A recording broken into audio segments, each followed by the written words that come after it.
What's up? This is Gilbert Arenas rocking with the 3-Point Conversion Radio. Y'all tune in. Holla at your boy.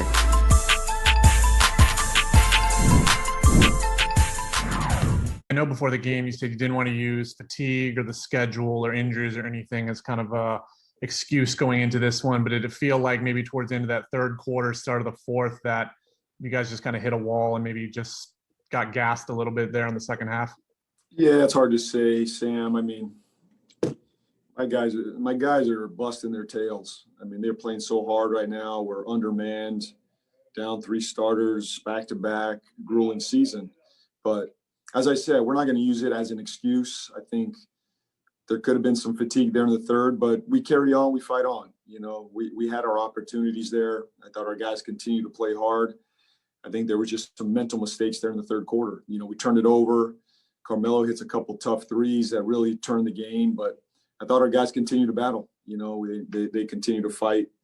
It's been a long year so far, Sam. It's been a long, grueling year for my group, and we're down. We got some wounded warriors, but we got to keep fighting.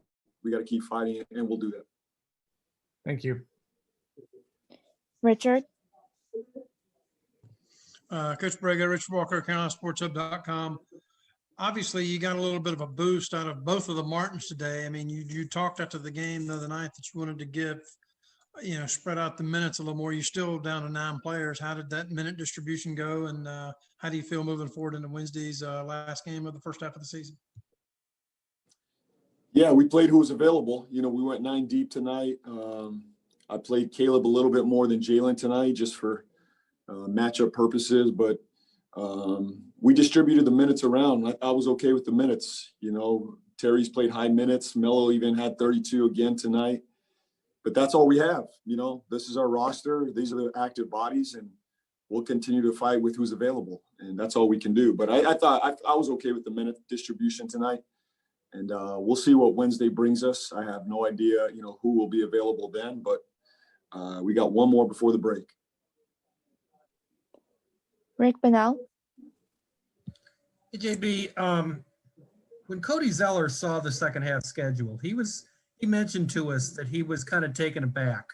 You're going to have only 2 times when you have 2 days off between games between then and the end. How are you as a coach going to manage that? And what I'm saying is, how do you figure out how to correct things when you really can't use off days the way you would under normal circumstances? Yeah, Rick, we're kind of already in that mode right now. I mean, I really started on this trip once we were undermanned, and there is no practice time.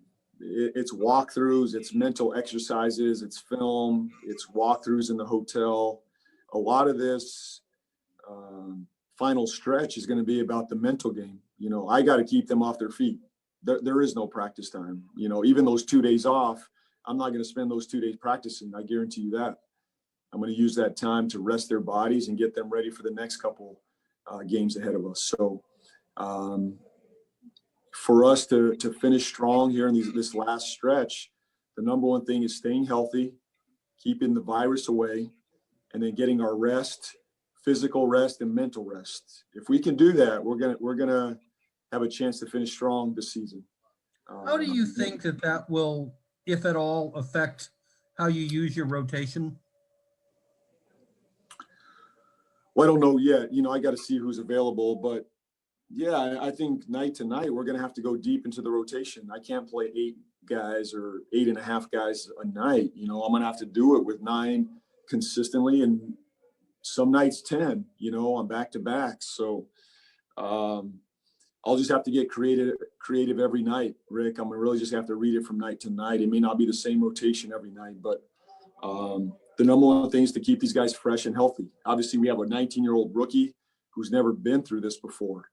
I got to be aware of that. And we got a very young team that's going to be, put through the grinder right here.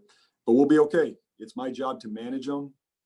We have enough bodies to get us through one day at a time, and we'll just, we'll manage it accordingly.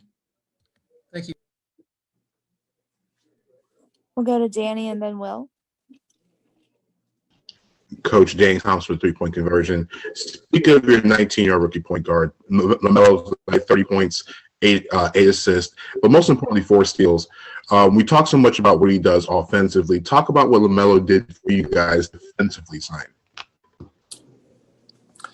Well, this is what Melo does defensively. He makes plays. He gets in passing lanes. He gets his hands on balls. He anticipates at a high level. So,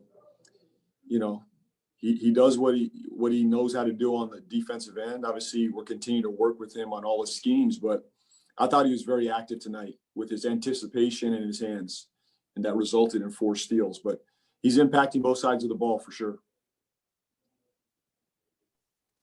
Will, go ahead. JB, you kind of mentioned this a little bit earlier, but when it comes to managing just the minutes of the guys and obviously when they're on the floor, what do you think is the best way, or how do you instruct the guys to manage their fatigue when they're on the floor, when fatigue is kind of an inevitability? How do they manage it on the court? Mm-hmm. Well, I mean, if they're tired, I don't want them playing fatigued. If that's what you're asking, they got to communicate with me. That's the biggest thing, is that for us to get through the season, there's got to be some real honest communication on how they're feeling, their bodies are feeling. That's going to be a big part of this. I don't always know exactly how they're feeling within a game, but I don't want them pacing themselves through a game. And if I have to run them shorter minutes, I'll run them shorter minutes.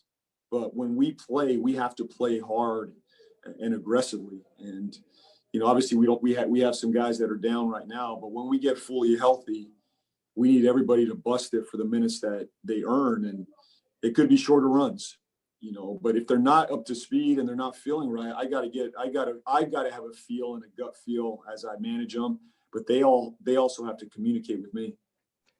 And also, if any comment you have, what comments do you have, if of any, about the dismissal of Lloyd Pierce in Atlanta?